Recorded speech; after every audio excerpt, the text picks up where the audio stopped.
pride ourselves with starting and finishing on time. I think people will come in as we go along. We do have a busy day in the city today.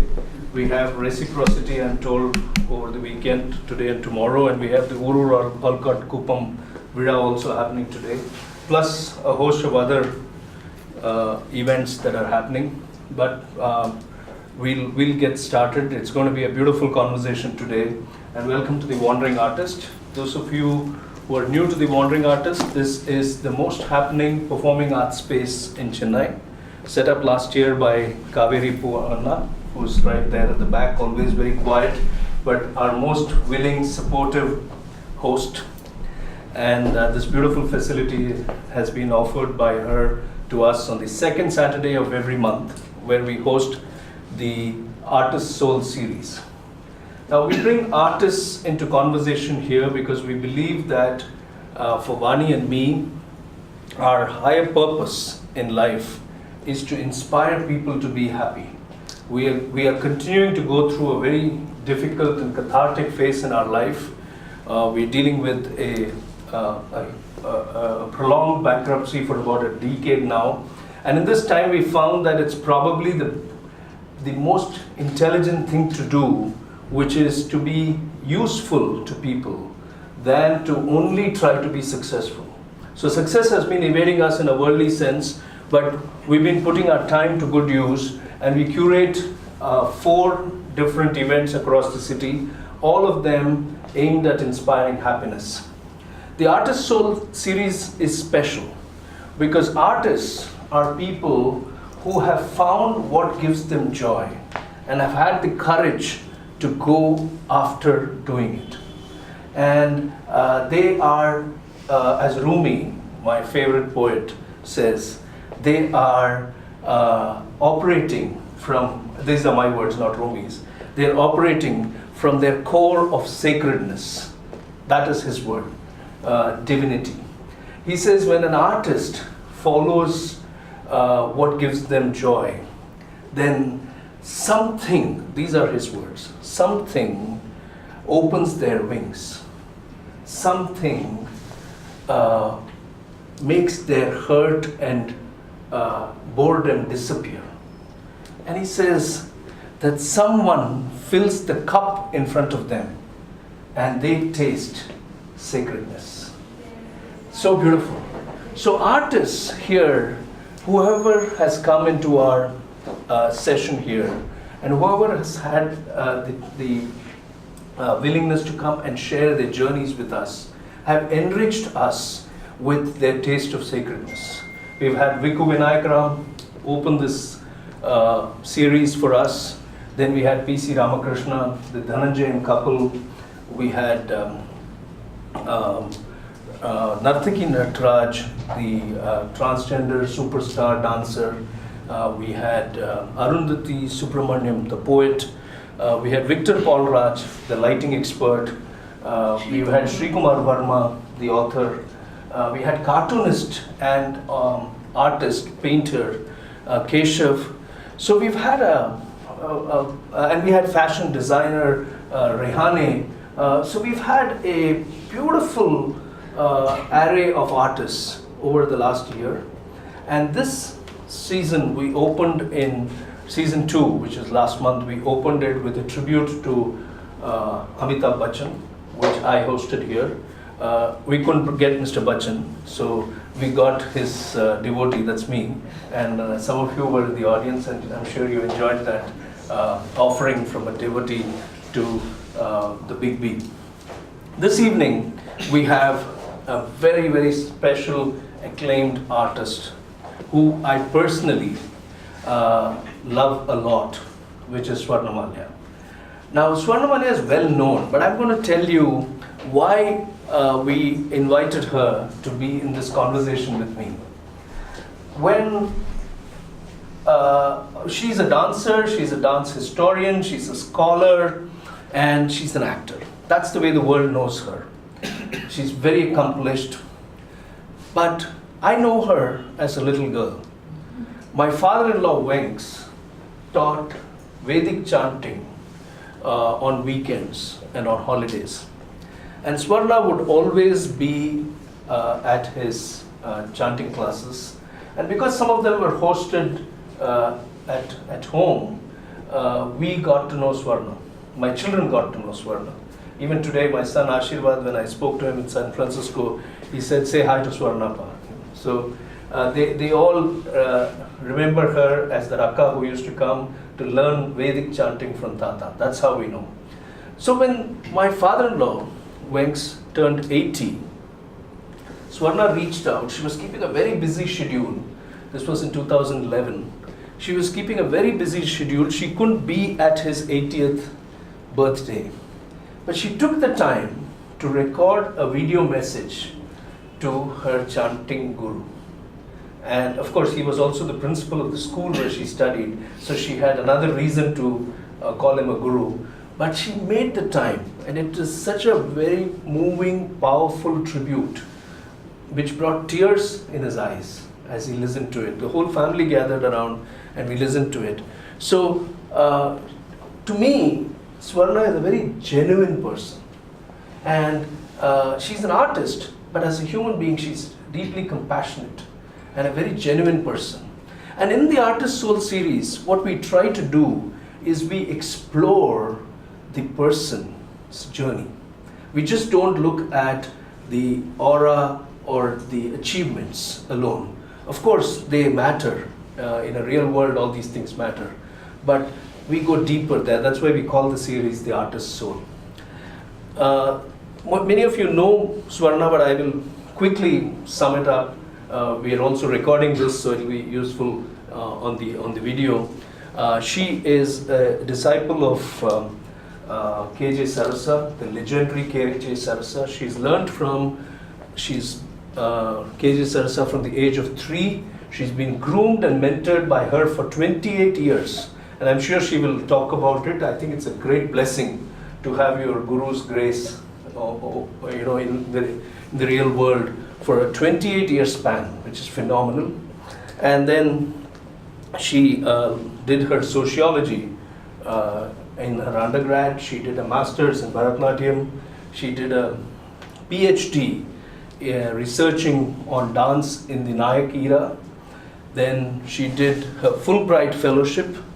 She has taught at the UCLA as a visiting faculty, and she has performed across the world. She's acted, and she's a very popular actor who made a debut in a Maniratnam film, Alai Payude. She did Mori, which is another very successful film, and she's a TV superstar even before TV superstars arrived. So she was the original TV superstar on Sun TV, where she anchored a youth show way back when she was just 15, around 15, 16. So it's been a fabulous journey for young Swarnamalya. She's still much younger than Vani, me, all of us here. So she's still younger, but it's been such a remarkable journey already, and I'm keen to explore that journey.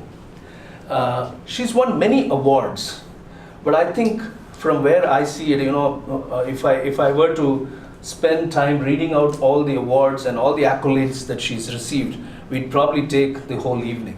So I'll leave that out, but I will say the biggest award that life has given her is the blessing to just be herself. And she thoroughly enjoys it. Why she enjoys it, how she enjoys it, is what we will try and explore in this conversation. So please welcome Swarnamalya.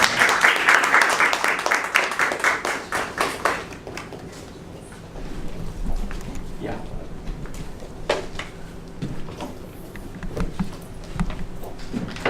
That's in mind there. So that was a brief introduction. I know I didn't do justice to everything that you've done, Swarnamalya, but we will, as we converse, bring out some of the other facets. How are you feeling? You feeling good being here?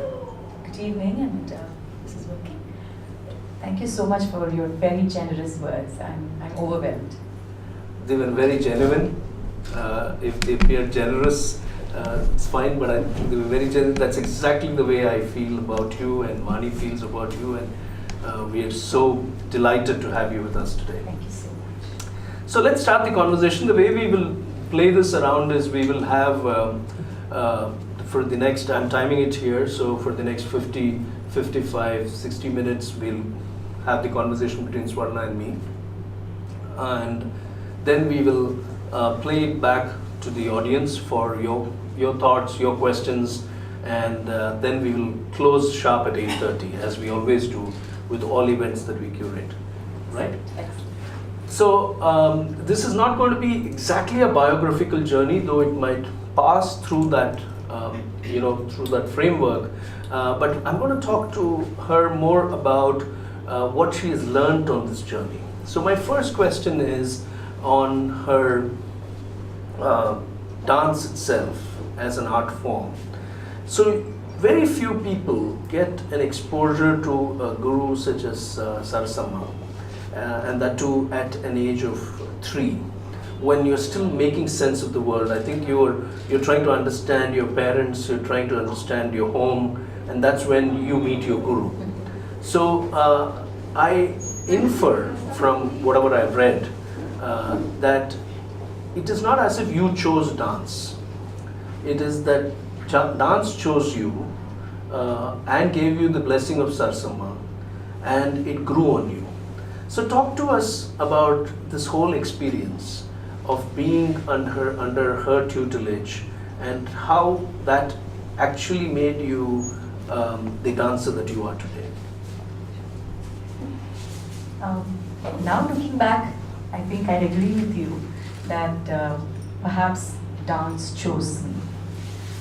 But of course, as a 3-year-old, I hardly would have had agency to make any choice. But having said that, I think the only memories I have of that childhood of mine is my dance classes. Now that there's so many years past, when I look back, I can't remember anything else. I can remember a bit of my schooling and a little bit of my home, but I remember my dance classes vividly, and I remember the involvement of my parents, especially my mother, in encouraging me in that direction.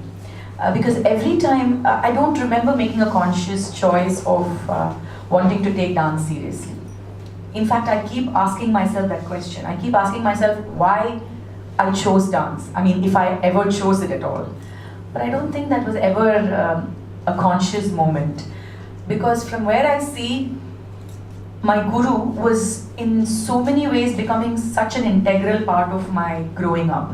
She had become such an influencer, just like my mother. And my mother was not exactly averse to my guru becoming almost sort of the first parent for me. I think that combination perhaps just pushed me in that direction. I didn't have another choice. So as a 3-year-old, I have no other memories except dance, learning dance, finishing school so that I can go back to dance class, finishing dance class, coming back home, quickly finishing homework, schoolwork, school, so that I can go back to dance class again. So dance and music and yoga and Vedic chanting, all of these occupied the better part of my time and life, and I'm reaping the benefits of those in a very personal way today. So that's the only memory I have. And so yes, dance, I think I can now, I can take a little pride in saying that perhaps it chose me. But I should thank my mother, because I don't know what, it was perhaps an unfulfilled dream, which is how for most parents it is, for most moms who bring their daughters to my school. I hear them often say, look, I wanted to become a dancer, but since I couldn't, for so many reasons, I want my daughter to. But that's a journey, that's the beginning. And then there's a journey.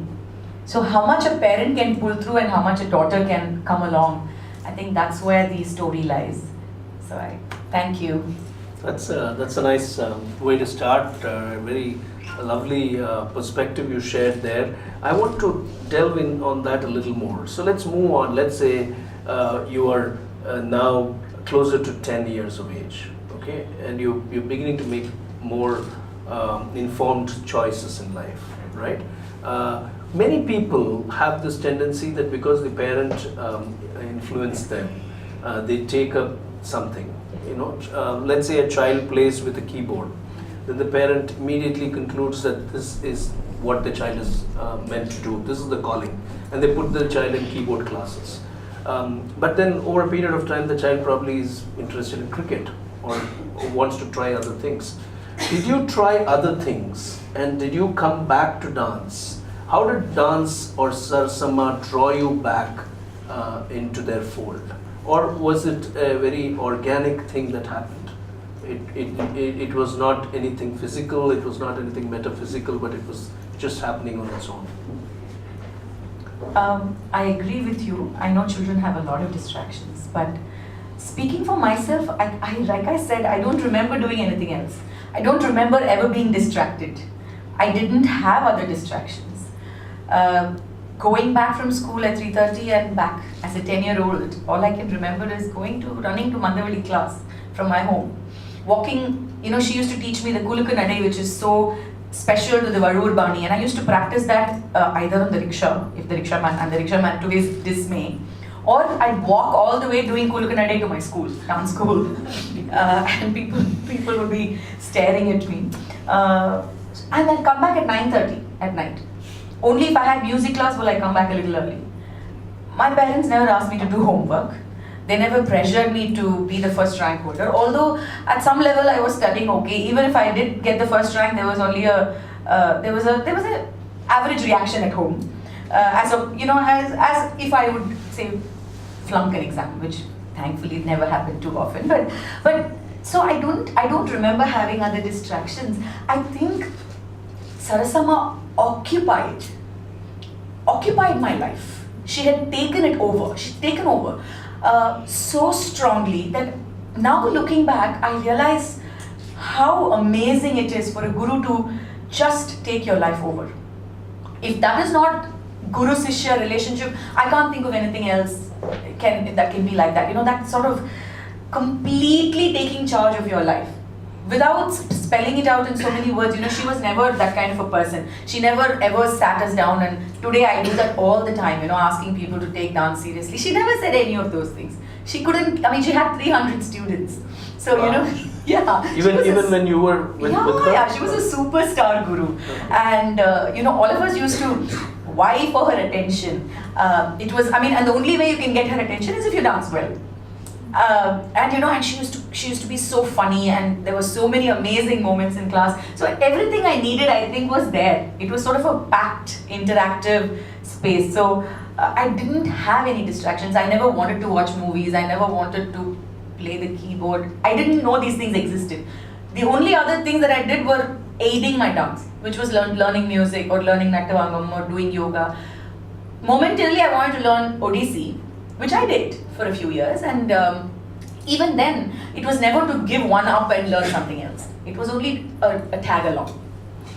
What life lessons did Sarasama imbue in you on her own, you know, by just leading the way, by just being the person that she is?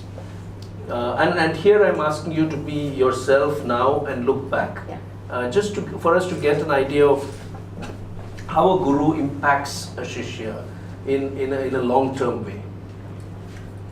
You know, a couple of years ago, I mean, just to quickly tell you why this is so important to me, a couple of years ago I was in a conference, and there was a speaker ahead of me who spoke about how there's an obsession about the guru amidst the performing artists, particularly the classical.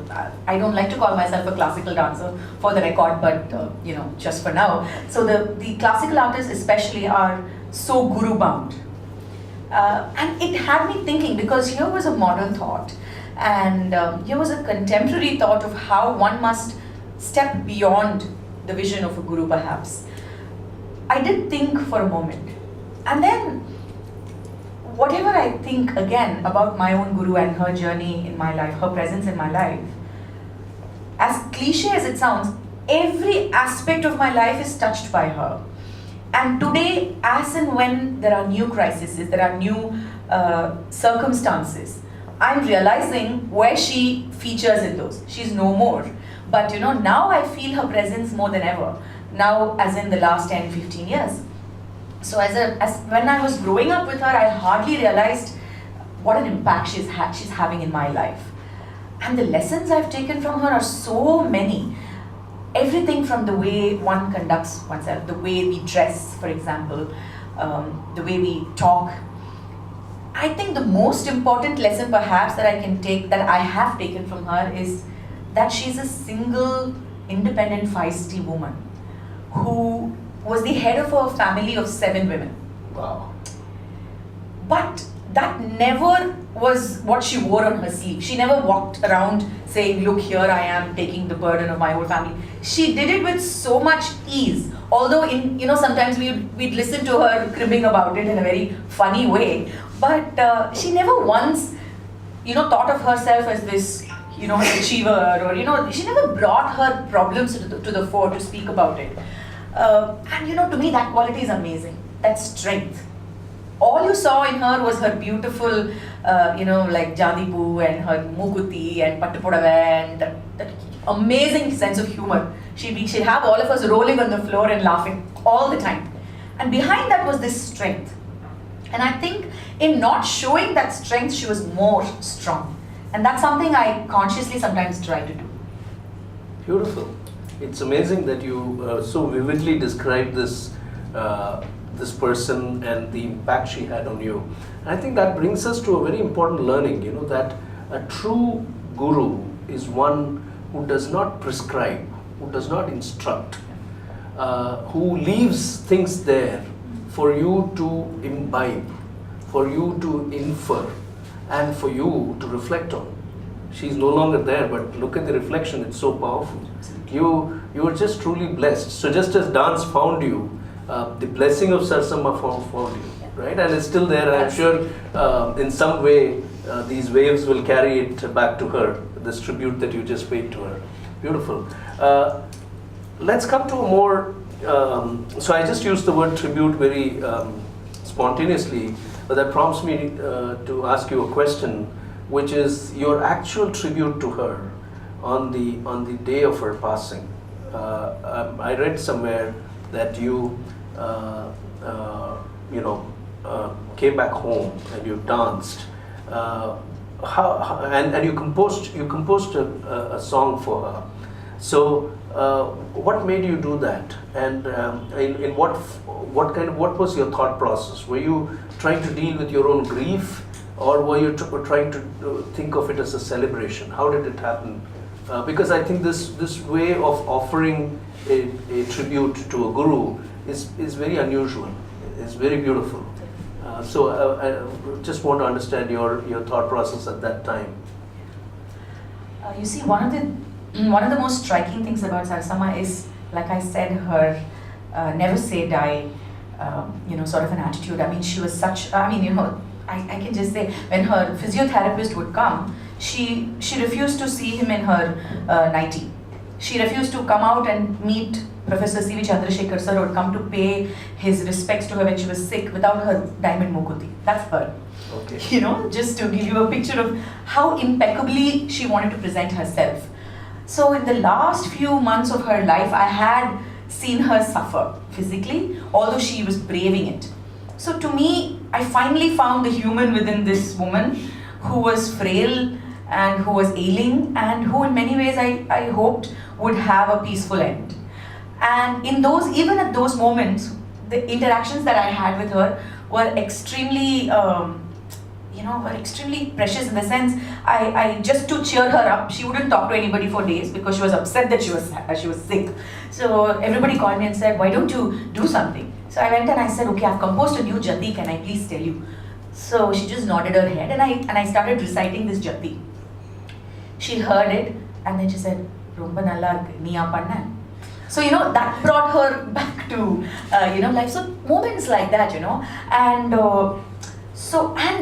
when I tried to speak to her about her family, especially her father and her early years, she stopped me right there and she said, I don't want to talk about these things. So, in many ways, she didn't want to revisit. She was on her journey out. And, she was sort of preparing herself for all of that. And she didn't want to go back and have these memories.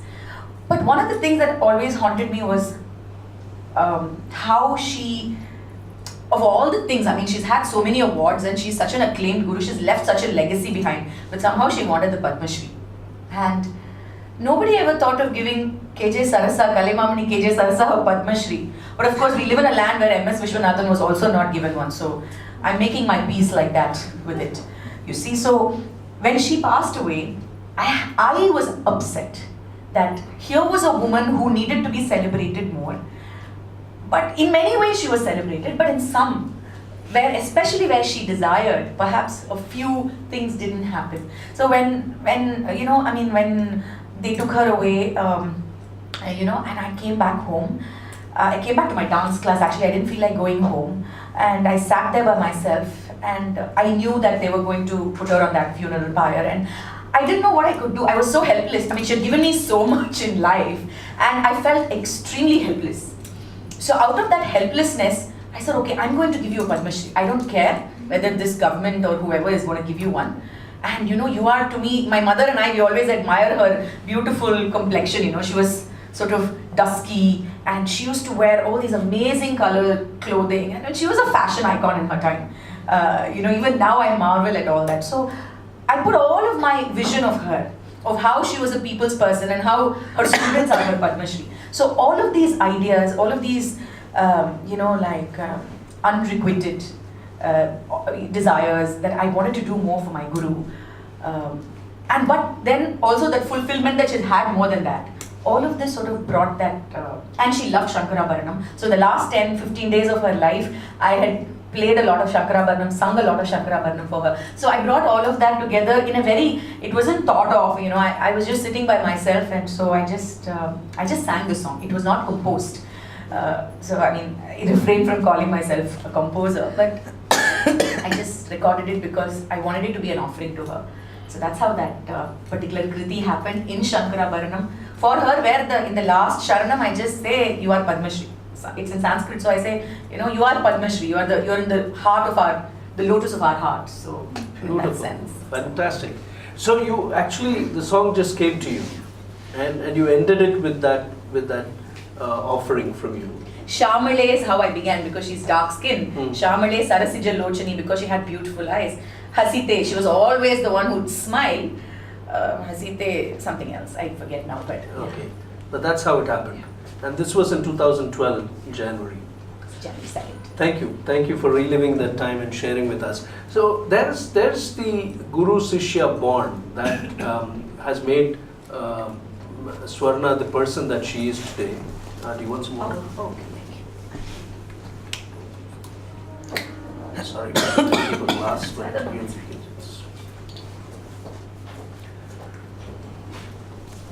The Guru Sishya bond that has made her the person that she is today and her own tribute. On that note, let's move forward. Let's go back to your journey and we talk a little bit about what a dancer, an artist who is actually a child of the art form, okay, has to undergo in the real world, which is you have to have an academic education. That's the way our system is structured. How did you manage it? Were you a good student? How did you balance time? How did you balance attention? And then you go on to do sociology in MOP Vaishnav. What led to the choice of a degree in sociology for you? So talk a little bit about, so young people watching this video or listening here get an idea of the importance of having to do both. Or do you have a different point of view? Education for me was always, it was not a choice. You see, for all of us, it's not a choice. Sometimes we wish it were, but it's not. But I think the way I chose education was a choice. The way I was allowed to look at it was the kind of freedom that I was offered by my parents at home. Having said that, I do think that whatever choices I've made, even in my academics, have somehow always been influenced again by my art. It's in a very organic way, I don't know how. So, but one of the things that I would say has been sort of key to my not deviating from academics is finding all these amazing mentors. I cannot I know it sounds very cliche when I say guru, mentor, guru, but I cannot begin to tell you how important they are. We all know everything. I mean, when you read these motivational books, we always think we know everything. We've heard every one of these things before. But we need the right person at the right time to say the right thing. I think that's what mentorship is about.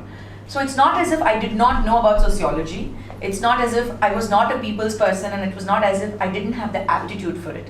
But when I was thinking, oh, I have to continue my dancing and I have to be more active, so maybe I'll take BA Literature, because all of my friends were also incidentally doing BA Literature in Etharaj College.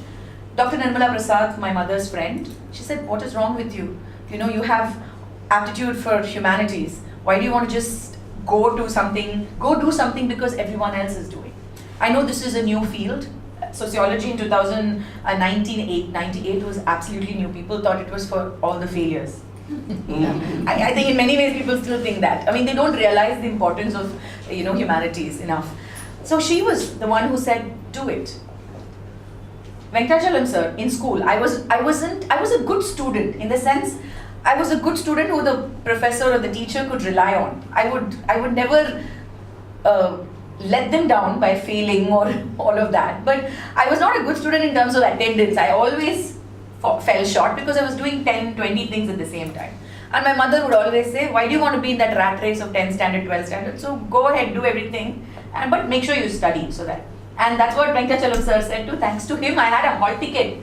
People were refusing to give me a 10 standard hall ticket because I had a dance performance the previous day. He called me into his room and he said, do you think you can do it? I said, yeah. So I said, okay, take it, go.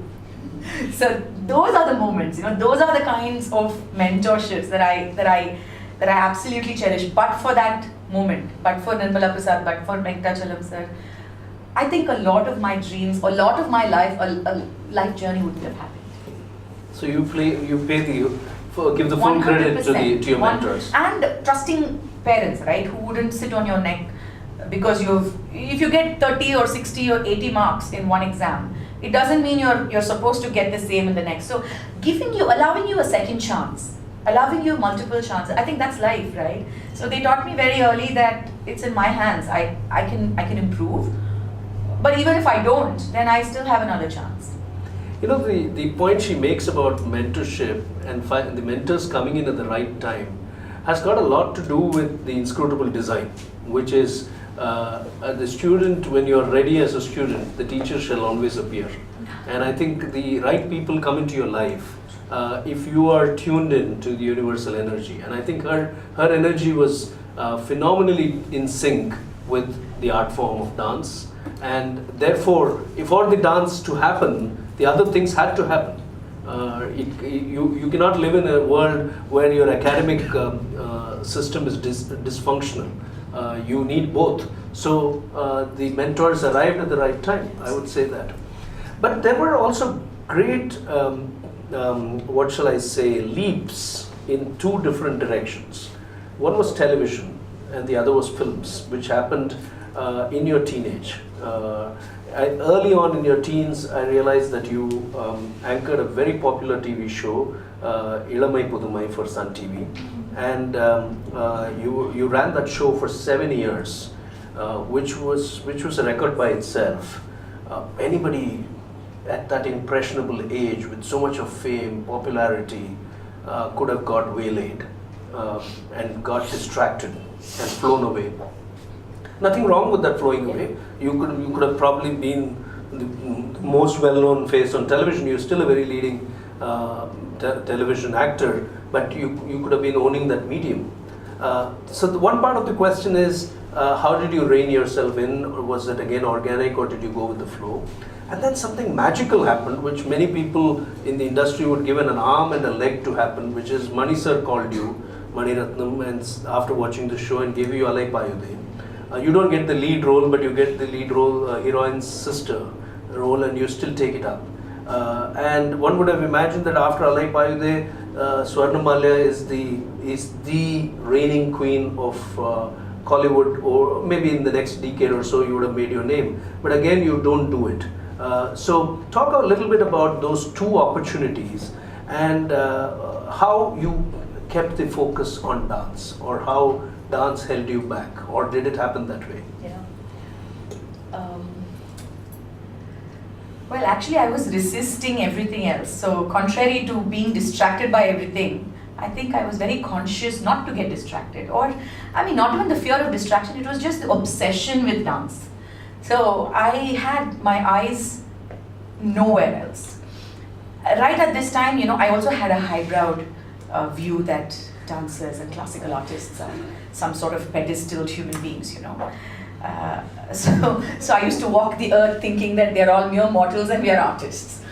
So I remember, watching Tamil movies and coming out and saying, it's too much violence, it's too much this, too much that. I had all these highbrow attitudes. And right about this time, there were all these ad filmmakers who would come for performances, and they'd watch and they'd approach us. And then Bharati Raja sir, he was one of the first few people to insist that I must act.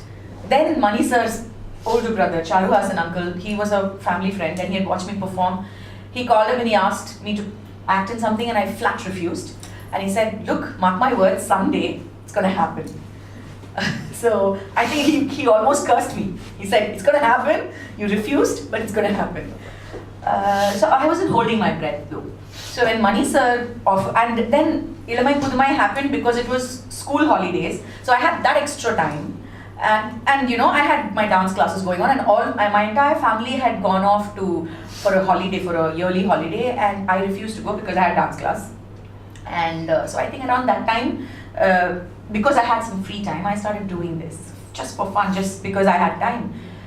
And before I knew, one was spiraling into the other, and I started enjoying it. That's when I realized I also have an interest. And because my grandfather was a playwright and a stage actor, and there's a lot of drama, cinema in my home. He was also a film producer. So I don't know why I developed this highbrow attitude. Nobody asked me to. Nobody in my home had it. So it was a typical teenage attitude I think I had. So this was like bringing me back to earth, because I suddenly realized I enjoyed it. So when I was doing this, and Ilamai Pudumai gave me the freedom to discover myself really. I had a funny side.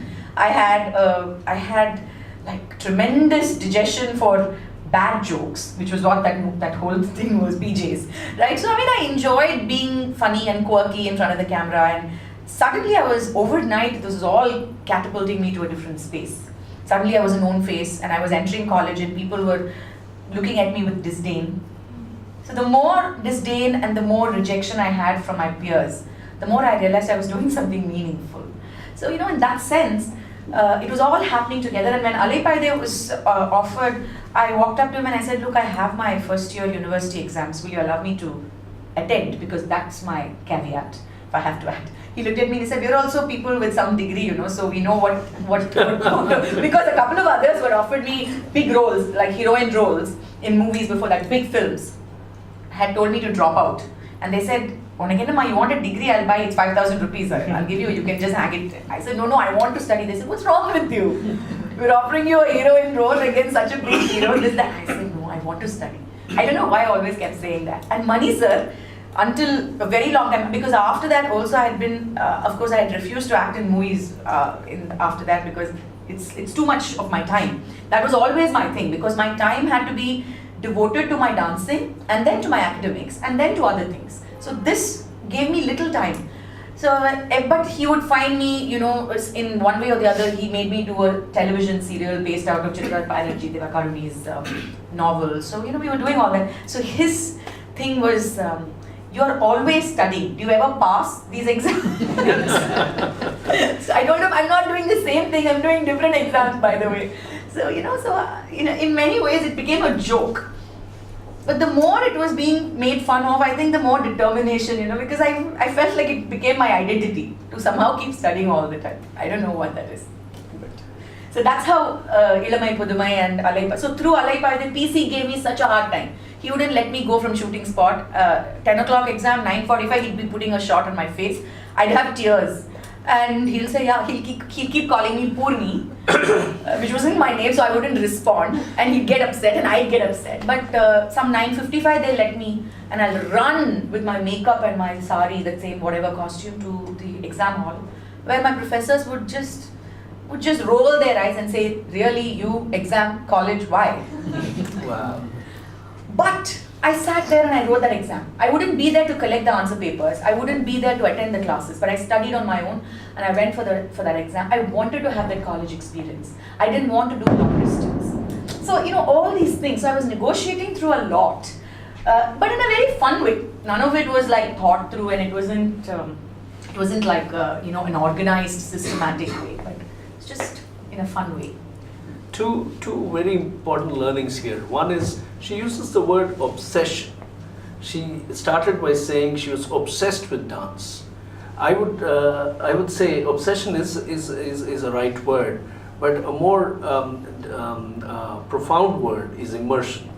If you are immersed in something, then you may want to still try other things, but nothing can give you as much joy.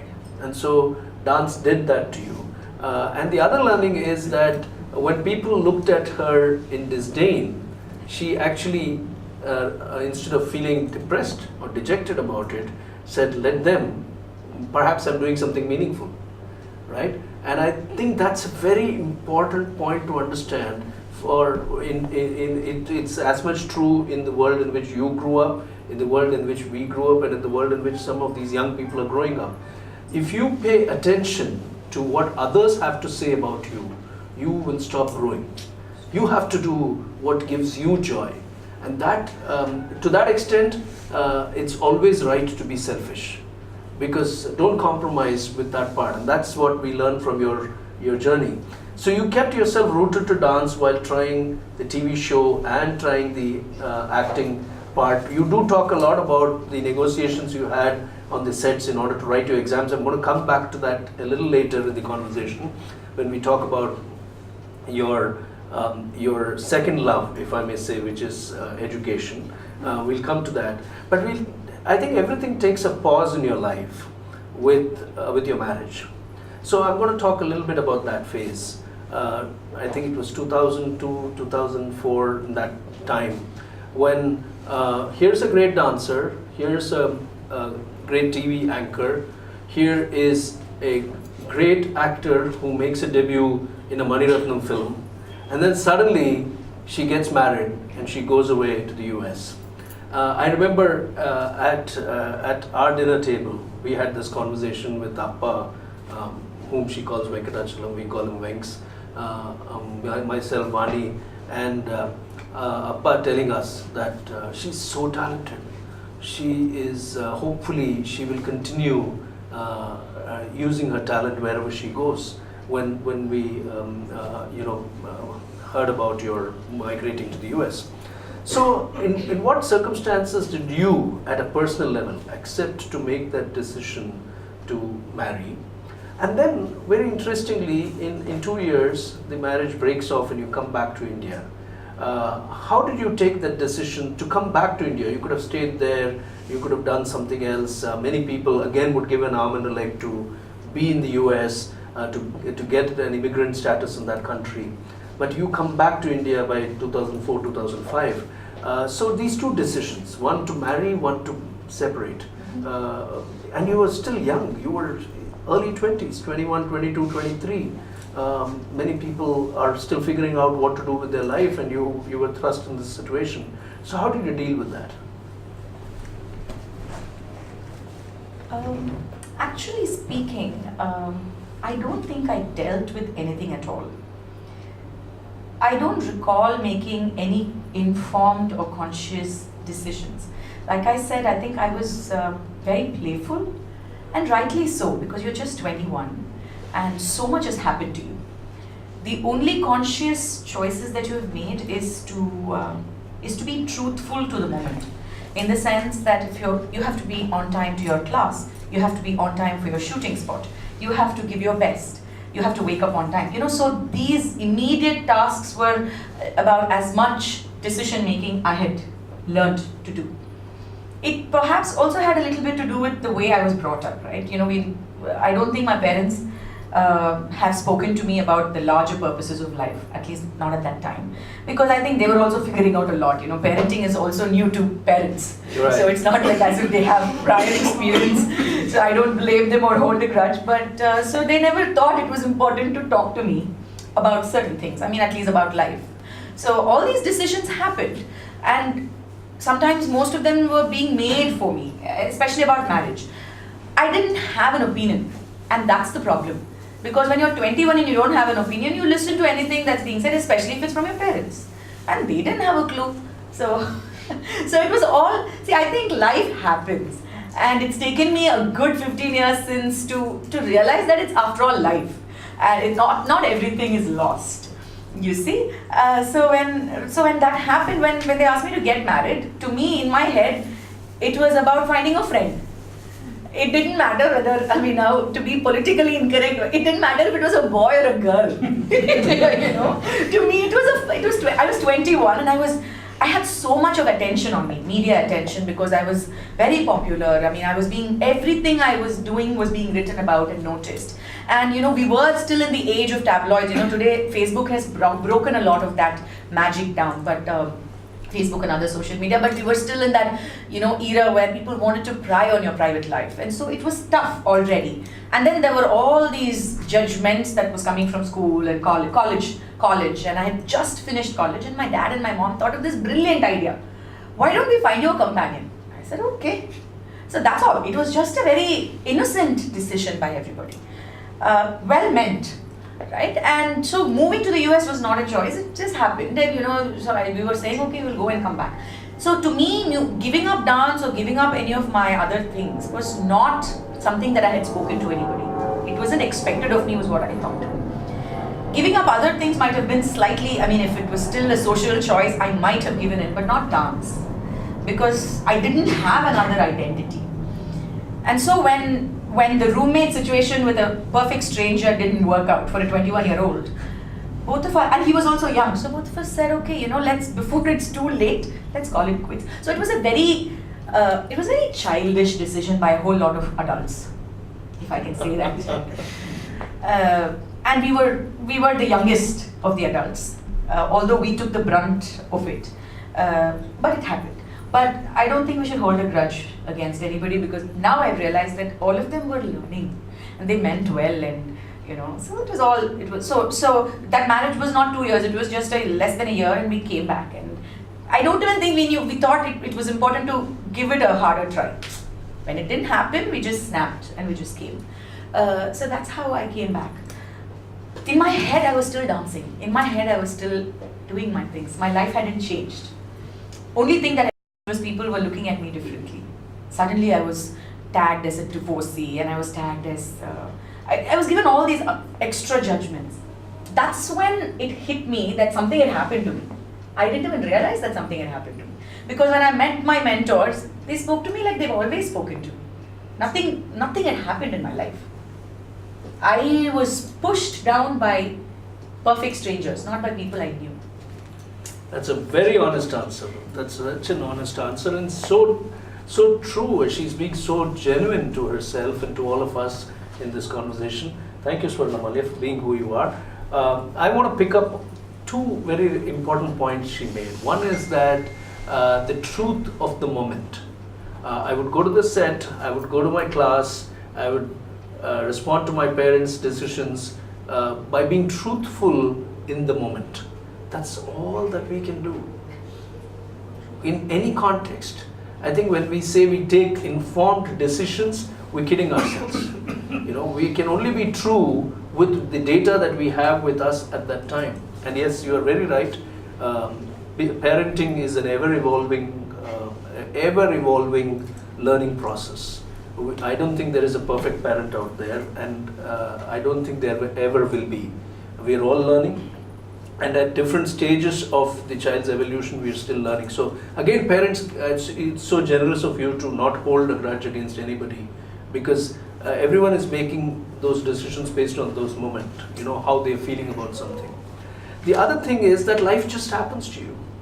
You are so blessed again that it happened in a very very kind of, flowing manner. A decision was taken, a marriage happened, and then a decision was taken and the marriage was dissolved. So it happened without too much of acrimony, too much of, I'm sure there must have been some amount of stress involved, but if it had endured, then the world would have lost a dancer, and you might have been trapped in something that you didn't believe in. So I think in a way, when you can only connect the dots backward. But I'm going to come to another phase which you touched upon in your previous answer, which is the phase about social judgment, social pronouncements. And I think for whatever reason it happened to you, and life happens to us in different ways for no reason. So I've learned not to judge anybody anymore. I used to be very judgmental, to be very honest. I would always look at the other person and believe that they're going through something which I thought was my view of them. But after the bankruptcy hit us, and after we realized that we are being subject to so much of judgment, we've learned the art of being non-judgmental. So, but then I can still relate to the pain of being judged. So around the time that you come back from the US and you were picking up the threads of your life and coming in your head, you said you were dancing. You're struck by a completely bizarre controversy where you are being talked about and ridiculed in public media. You're dealing with the stigma, quote unquote, the stigma of having broken off in a relationship. What does a 23-year-old do in this situation? What did Swarnamalya do in this situation? How did you bring about, first of all, how did you bring about anchoring within yourself? Did you feel pulled in all directions? So how did you find that peace within yourself? And then from there on, what was the resolution? Hey, am I going to go after those sharks and try and tell them, don't talk about me, don't talk about me, don't talk about me? Or am I going to invest myself in a process that's going to help me find joy? What was this? How did it happen? What were your support systems? How was family to you at that time? Can you talk a little bit? 23. I think right about the time you're talking about these things, this is probably when I think I actually woke up to the fact that I have to grow up, right? So much has already happened, good for the most part. I had acquired so much of goodwill and knowledge from my mentors who continued to be in my life. And I had gone through what from others I hear as one of the most catastrophic difficulties of anybody's life, which is a marriage and a divorce. But to me, that was not the hardest part. The hardest part was waking up one morning and realizing that it was big. It was a big deal, and like you rightly said, that connected me to so many other newer problems all of a sudden. And that's when I think I grew up. That's when I started consciously realizing that I have to take charge of my life. I mean, it is my life. After all, nobody is going to help, in the sense that, I need to identify people. I need to know who is with me and who is not with me or who is against me. There are all kinds of people around you. So this gave me a tremendous opportunity to first identify myself and then learn to identify others. But then I also quickly realized around the same time that even if I identify people who are against me, there's not much I can do if they are present in my life. You see, if they're very close to me and if they're still against me in a very in a certain way, I cannot do anything about it. So that helplessness initially drove me crazy.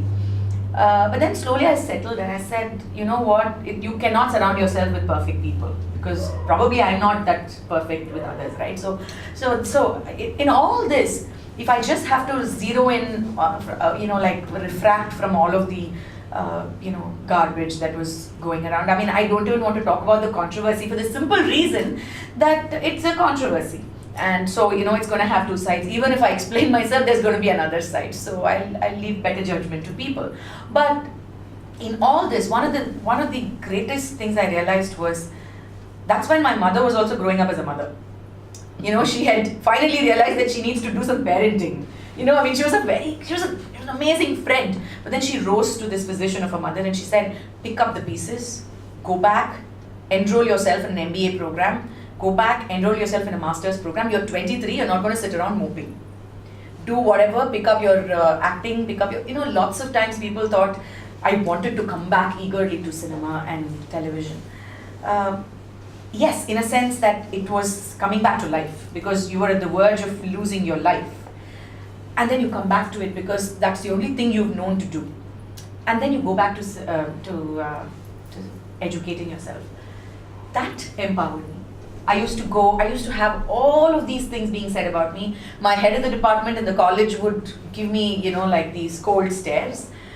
I'd have to go and, I had to go to the court to be a part of that, the case proceedings for my divorce. And then in between, I'd say this, in between my MBA exam in the morning and my afternoon university classes, I would do these things. I would go to the court, or I would face the media, or this changed my life. This changed everything for me. I was just not given the moment to sit and worry or to sit and cry. I did cry. I was through depression, but all of this through exams and through educating myself without realizing, it was like a child's play again. Before I knew, I had already acquired degrees, and and that education, for whatever it is worth, it empowered me. It gave me stability, it gave me that anchor that you're talking about. I cannot thank my mother enough for doing that. I used to hate her. I used to yell at her for sending me to college when I was crying. But she said, go, just go. That's when I think she became a parent and I became an adult. That's a very lovely way of putting it. The mother grows up from a friend to be a parent, which is leadership. Leadership is about taking the right decisions based on the evidence of the moment, seeing reality and mobilizing the appropriate response. Moping and mourning will not serve any purpose. Worrying will not serve any purpose. It's so beautiful. I think I'm picking up a parallel here, which is you grow up through your crisis. All of us are stronger today only because of what we've gone through, what we've been through. And when a crisis hits us, when judgment comes our way, we tend to, first resist it. But I think if you embrace it, if you pick up the threads and run with it, then it always makes you stronger, wiser, and very, very interestingly happier. This is what we have learned in about a decade now. And that brings me to Rumi, my favorite again. Rumi said, and I can see that in you, the way you said it, the wound is where the light enters. You become enlightened through your crisis. So your enlightenment, even if it's a very profound word, it's actually a very practical experience and expression, enlightenment. The way we see it is from the outside, when I see your journey, you come back very forcefully with two offerings to the world. One is your own production, NMNM, in which you have your own guru taking part in it. So you direct your guru, and it must have been a very interesting experience. You were doing education on the side, you were doing your academics on the side. That was amazing, but you did this phenomenal production based on the Silappatikaram. So I wanted to talk a little bit about that immersive experience. And then in a couple of years, you come with Mori. You get a break with Mori, and you come back with a superlative performance, critically acclaimed. And so you come from a very dark phase of your life into offering something, two very beautiful things to the universe. How did this happen, and what was your experience doing creating these two? So, Nammai Marandare Nam Marakamatum, which is what... Yeah, I can never say it. It's a tongue twister. My Tamil is very bad, so I won't even attempt it. So I'm so sorry. So, Nammai Marandare Nam Marakamatum, the title is, well, loosely translated in English is, I forget not even those who forget me. Right, so this profound words really changed the life of Madhavi, the pivotal character in Silappatikaram. So when I went for my master's degree in Bharatanatyam, the course was not offering me much in terms of the practical aspects, because I had already trained under Sarsaman. I was a full-fledged performer, but it had, again, I had another mentor, Shri T.S. Parthasarathy, who was the Music Academy Secretary, and he was like a pillar of strength behind me, 82-year-old. Everybody jokes, I always have all these old people as my friends, and my phone is so boring that I have Dr. this and old man that and old woman this and so. But these are the people I love hanging out with. So he just packed my hand and said, okay, go study. That's all. That was his reaction to I've come back after a divorce. He said, go study. So that's it. And he's from the older world, so to speak, and like an orthodox, Iyengar, whatever, right? So when he could react like that, I couldn't care less about the other reactions. So my focus was on learning, and Silappatikaram and Madhavi's role really like struck a chord in me. But honestly, I never thought of it as a situational title or anything, but people really read it like that. So when in 2005, right after all the, ruckus was sort of settling, when I had created, and NMNM was created through the ruckus. So because the creation took a year, there were so many layers. There was music, there was script writing, there was sets, and because I also had a little bit of a cinema background, I thought big, I wanted to expand beyond the stage. And then I approached my guru because I didn't even think it was going to be that one moment where she'd be documented, ever. So it didn't strike me like that. I just went and casually said, please can you be a part of this? I want you to play the guru. She jumped at it and she came in her finest best. And we did this shooting. So all of this was, and that's again when I for the first time realized what an impact it had on my life, because she never spoke about anything that had gone by.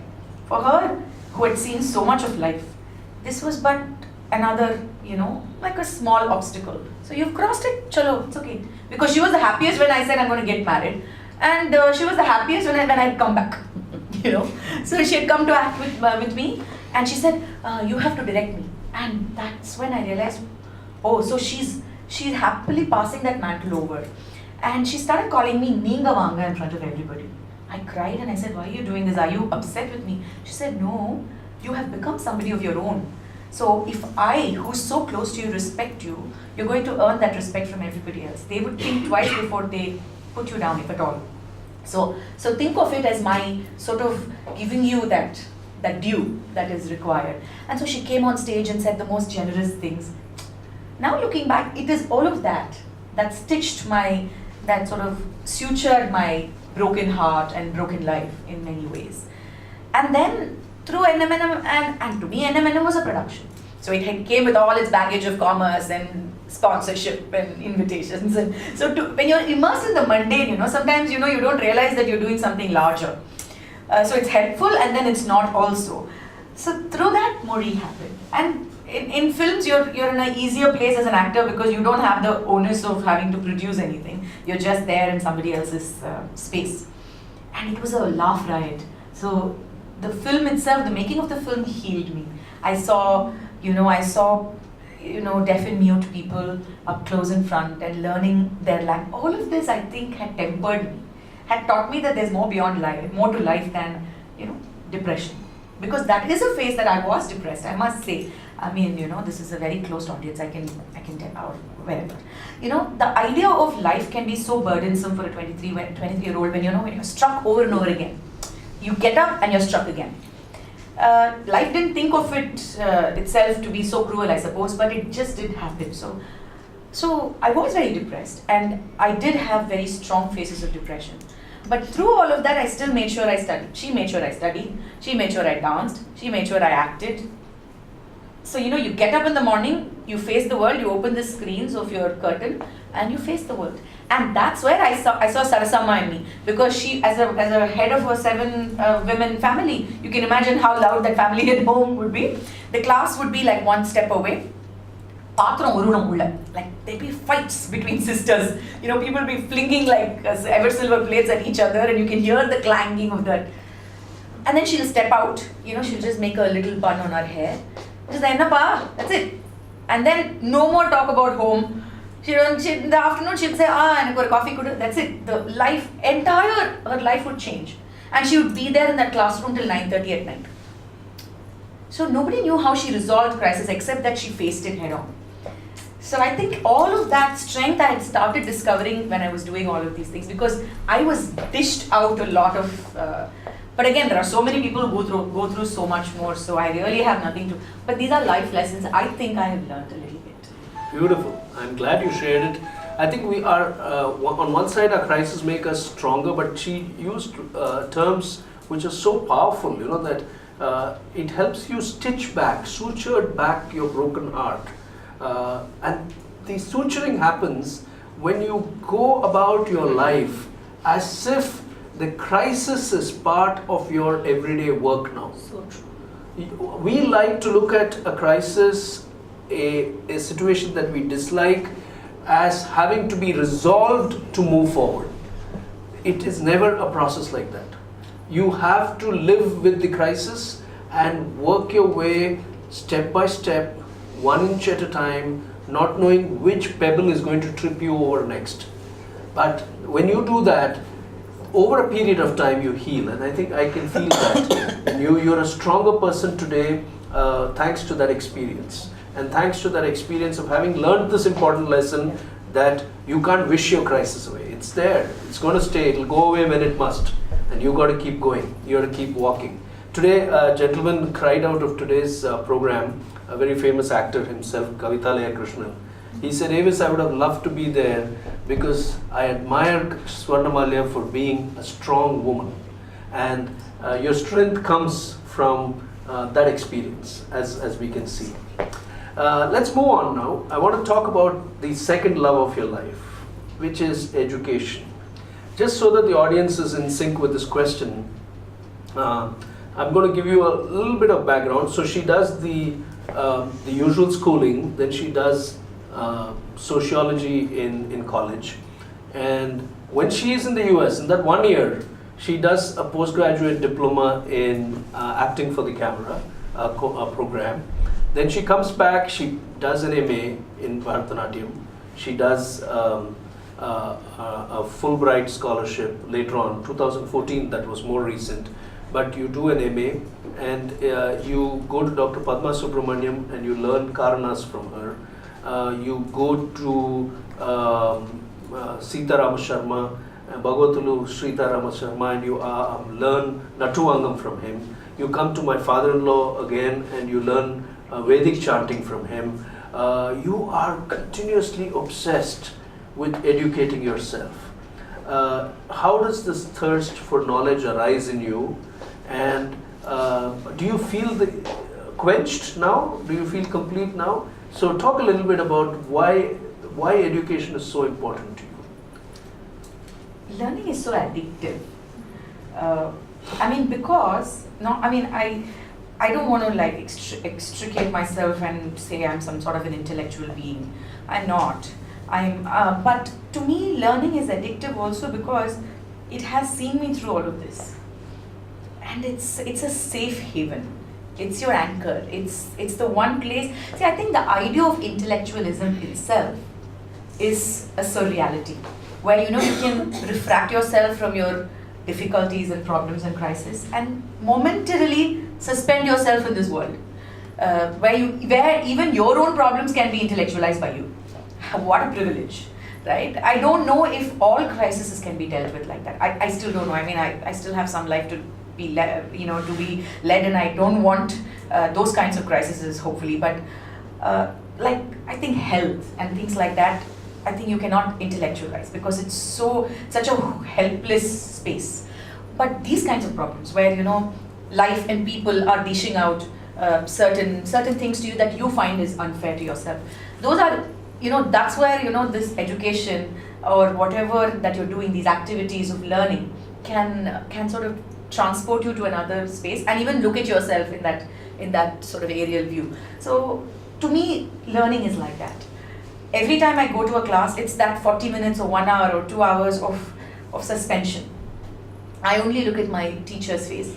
I'm only listening to what he or she is talking. So learning a language or going back to Vedic chanting, and also I'm reliving those moments of my life which were so much better. Right, when I went to Venkachalam sir and when we were chanting at the later stage, it was just about living my 12-year-old, 10-year-old life again for a few moments. And that's so important, right? Because we're all trying to touch base with our more innocent times. So, you're living that and learning, and that organically sort of helped me realize that, it's addictive, I mean, so I'm not very proud of it sometimes, because sometimes I think I use it as an escape from life. I keep studying or I keep doing these things obsessively. I think there is something good out there. You told me some time ago that you see something good that's going to come. Let's hope. Yes, I do feel. Because but, it's quite, what you call it surreal. I'm saying it's definitely away from the normal. Yeah. That somebody does so many things while being active in public life. Now you can be a hermit and be locked up for the next 15 years and try many of these academic pursuits and then come back with a slew of degrees and hang them in your room and say, look at me. But you're also doing so much of creation on the other side. And so, in fact, I missed out a PhD. Now, many people will take eons to complete a PhD thesis, but you managed that too in this time frame of about 15 years. So, that's where the question came from. Yeah. So, you tend to devour knowledge. So, do you feel quenched? No, not at all. Like I said, because it's addictive. But I just want to add, although it's a space of surreality as I see, I think it's also that surreality that gives you a reality check. Because I feel that after every time I finish a course or every time I learn something, I have the opportunity to understand the real world slightly better. Otherwise, for an artist, for an actor, with that kind of life where you can so easily be cocooned in this sort of a psychophantic space, if I can call it, or sometimes even your own space, where you feel that self is so important. Facebook can do that very easily to all of us today, right? You feel so self-important, and you paint a picture of your life that is so beautiful and perfect that that's how you think it is.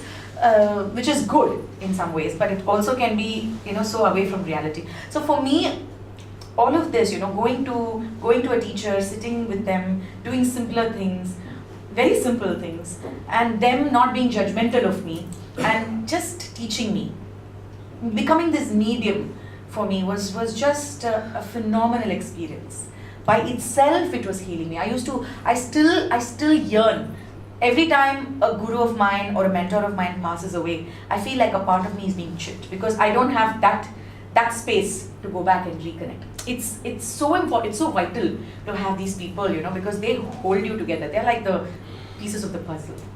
Now I understand why you took that time to create that CD for my father-in-law and send it to us. I can connect it back now, So how much do you value their inputs in your life? Amazing. It's such a selfish thing. For me, they're all there in my life for my selfish reason. I have no qualms. I'm not a higher person or anything. I'm just a very normal person. But the fact that they mean so much to me is because they put me together. Every time one of them is gone, I feel like, but then they find another organic, amazing way to somehow be present in your life, even after passing away. I'm watching the time. We're almost in time for the audience interaction, but I have one last question before I take it to the audience. So let's talk a little bit about Rangamandira, where typically one would expect a dancer to have a dance school, which you have in Rangamandira, but Rangamandira is a lot more than that. Especially in the last few years, you have done productions and you have initiated activities which have taken Rangamandira out of the context of being a dance school alone. You're doing a lot of work across cultures and across faiths. What's driving your current body of work with Rangamandira now? See, one of the things that I have over these years, if anything I cherish out of my life, is the ability that people around me, like my mentors and my education and my life experiences, has given me is the ability to be empathetic. Because I think what stands us apart as better people, if at all there is something like that, is that we can empathize.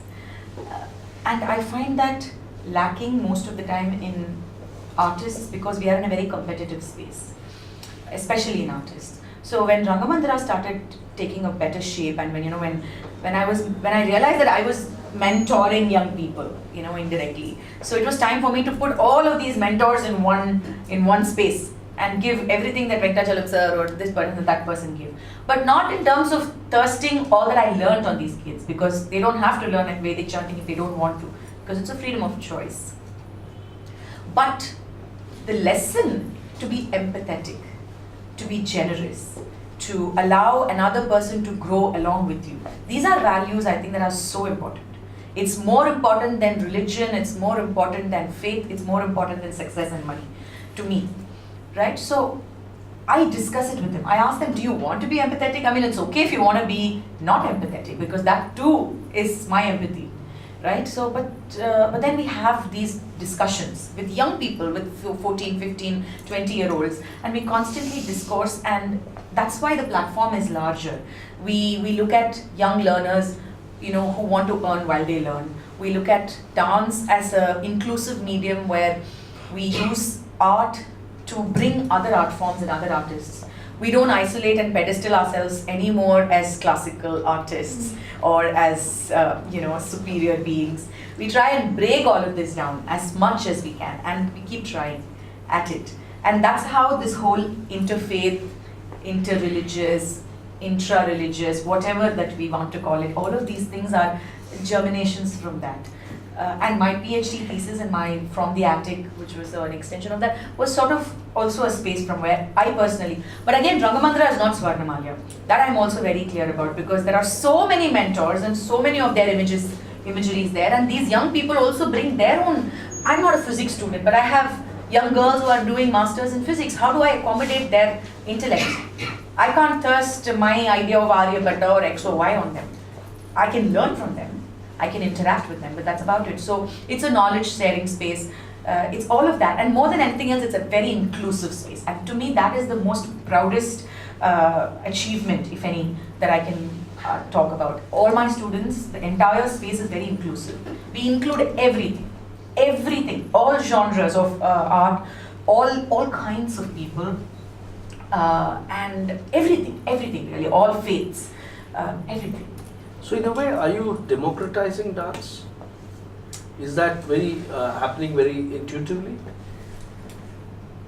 Yes and no. I am democratizing. I mean, I don't know if I'm doing it, but I think art is pretty democratic in the sense that everybody can dance and anybody can dance, but not everybody and anybody can dance. I don't know if that makes sense. How do you empower them to reach out to this democracy that's already entitled to them? That's what I think we do. We don't democratize essentially, but we allow them to experience that democracy. It's part of their rights and entitlements of every living being. So you don't have to be a certain class, a certain type, a certain faith, a certain anything to be able to want to engage with art. Even if you hate it, engage with us is what we are saying. Right? So to me, all of that is really what my life has now become, because, and I'm learning every day. And I'm trying as much as possible not to put my ideas on the institution or on the establishment. And we're also trying to de-establish the whole thing, because we don't want systems that, again, impede. So this inclusivity is something very dear to me. What she said just now may appear to be a very intellectual view of what can be done with the art form, but it's actually the most fundamental thing that needs to be done. Instead of just preserving it as the prevail of a select few, making it more accessible, which is where I brought in the word democracy, but you're refusing to pick up that for yourself, which is very genuine again, that you feel the democracy already exists, but just make people experience it. I think that's what you're doing, which to me is a sign of higher purpose. We all evolve into a higher purpose. A higher purpose finds us. So if art found you, if dance found you, if Sarasama's blessing found you, now you're coming to a point in your life which is a natural evolution, which is that what do you wake up in the morning for? It's something more than just creating productions, something more than just performing, but making the entire space a lot more inclusive. That's what you talked about just now. Fantastic. We've had a great conversation, and we'll go to the audience now for your questions. Please keep your questions brief, and I'm timing it over here, so when I do say time is up, please respect me and my choice. and we'll go to Swarnamalya offline with your questions after the event, if there are still questions. Yes, the first question, please. Hi, nice seeing you here. And as you told, I remember you from Ilamai Pudumai. I like the funny questions and very jovial manner. So I was actually, feeling good about how you coped up with your crisis through art. So in a similar manner, I had written a book about art therapy. But my way of art is about the actual drawing as a childhood hobby. And I'm a software person, so I thought during my time of stress and my recent very complicated surgery, art again actually helped me, though I was out of touch for many years. So I just thought that art can be a therapy, because I see so many people and kids suffering. So I actually wrote a book where art can be used as a therapy for the kids who are suffering more in this generation, and also for people like me and the elderly. And I do conduct art workshop. So I was really very surprised that you have been very truthful about telling how you coped up with crisis. And I do agree that education is really very important. We are in a materialistic world. I still don't agree on the materialistic side. Education is still very important to empower us, and also they help us during the crisis. So I felt there's a similar purpose. So I've been doing it for 3 years. So Thank you. Thank you. Thank you for that perspective. Question, please. Yeah. Thanks so much for that really lovely conversation. Thanks to the two of you. I have two quick questions. What does it mean to you to dance and teach Sadr today, A? And B, what impelled you to learn Odissi? What was that experience like? To me, the democratizing of the art, as I said, this inclusivity that I speak about, also extends to the idea that we have to include the hereditary artists. I mean, because if you are taking the art from them, and if you've democratized this for yourself, you are extending the democracy. You're making meaning of it only if you allow them to have the agency that they had. I mean, I'm sorry, I'll rephrase that. We can't allow anybody. So allowing by itself is a sort of a very entitled word. I don't want to say that. So to coexist, right? So, and to learn from their experiences, to embody, to re-embody that art. Because I'm not a Devadasi body, I'm not a Devadasi mind, but I have learned from one, I've learned from several, and I owe it to them. And the art itself is contextualized on their bodies and voices. So how do you cut away those strings, and how do you make a normative choice that you expect to have a life of its own? So for me, taking back Bharatanatyam to Sadr is a choice from moving from a normative practice to what I call as a vital practice. Sadr is vitality, it's life itself. You cannot extricate it as a 15-20 minute 1 hour performance. It's not a hobby, it's not a passion, it's not a profession, it's life. So to me, going back there was the right way of reconnecting with my own practice and my teaching. The second question, Odissi was again very organic. I wanted to learn Odissi. I was very afraid of asking my guru, because she would say, "Oh, style ella maridum." So for a few months, I did it in secrecy. Then I couldn't anymore, so I had to break it to her, and she was visibly upset. And everybody, the first time you make a mistake, she said, so that was, yeah. But yes, so learning another art form, I want to learn from Birju Maharaj ji. I'm planning to do that. So not to become an Odissi dancer or a Kathak. It's important to have that intersectionality, because that's when again, you include, your body needs to include everything. So it was a, thing like that. Thank you. Yeah. That's the last question for the evening. Thank you so much. Sorry, Ramesh, I didn't notice it again. I raised my hand. Sorry, but we'll skip that. We'll go to Geeta's question, and then you can take your question offline with her.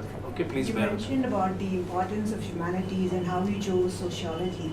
Now, as a parent, I've gone through the same experience with my daughter. In class 11 decided she would do sociology and she would do it only from MOP. So as somebody who's so fascinated, so interested in the field of education, may I know as to whether you are doing something to promote to parents especially and to children also in the final years of school the importance of humanities, especially when we talk so much about the right brain, the importance of right brain now and not just the left brain? Absolutely. I think my entire the trajectory of my academic engagement has been deeply, I think, influenced by my tryst with sociology. And like you say, you cannot, nothing goes to the back burner. So once you're a student of sociology, if you understood anthropology, I've used all of that in my later creations. For example, when I had to do an ethnographic study as part of my PhD dissertation, I had the apparatus to do that because I had a background in sociology. People take you more seriously elsewhere in the world when you have a humanities background. But having said that, I have a lot of young people always with this 10th standard, 12th standard crisis, every day literally. So it's almost as if I should start putting that as a sort of a thing on my prospectus, because all parents, all students go through this crisis. Parents go through that crisis more. So I audit them. I in fact prepare the student much in advance from class 8, 7. I tell them, and for me, I think for them, the good thing is they see me as a living example of how one need not give one up to do another. So I never gave up my studies. I never let any of these things affect. So, and also studying humanities has never stopped me from achieving higher goals. For example, to go on a Fulbright fellowship, to apply for a Fulbright fellowship, not a scholarship but a fellowship, and to be invited to teach in UCLA. One would think that one had to be either in math or physics or science or some such important field, but you can go to World Arts, Cultures, Dance, and you can still be noticed as a very prominent scholar who's visiting this university. So everything is possible. And young people nobody wants to always do a BCom. I know so many young girls who cry to me saying, please can you speak to my parents? So it's important that when I speak, I think I also come with a certain authority, because the parents don't see a college dropout. They see somebody who's done a PhD. Although sometimes they might think I bought it. Sometimes people think that, because they think it's an honorary doctorate. So I tell them, no, please, here's my certificate. So it wasn't bought, it was not 5,000 rupees. Yes, but I do have these conversations on an everyday basis. It's very important. Thank you. Beautiful. Thank you. Very beautiful answer. Good question, Geeta. Thank you. Sorry, Ramesh. I could not see your hand go up. Wonderful conversation we had. I'm going to invite Kaveri to come forward now, and we got a little ceremony before we close. I just want to say one. I want to thank you Oh, for please. making it so comfortable for me to speak up. I don't think I've ever done this before, so thank you so much for being so generous. You brought a lot of insight into my life. Thank you so much. It's been a moment of introspection. Thank you. I think we worked well with the question and the answer and the time. Thank you. When I come here and whenever I curate a program, Vani and I go through a lot of discussion in terms of choosing the guest, all right, but when we actually get here, I'm just a student. I'm just a seeker myself. And I always find that attitude brings the best stories out. And today we had a phenomenal sharing from you, which enriched all our lives, truly. And if it made you introspect, all the better. All the better. And thank you for this lovely space. I think it's a great space. We need more of these. So I'm going to do my customary wrap at the end of this little ceremony that we'll have with Swarnamalya. So I'm going to step down and invite Kaveri, please come forward. So Swarna, we have you a little something that will go on the wall of fame, which has been created with your picture by Kaveri. So you need to autograph this. I like how you've kept the antique look on Yes.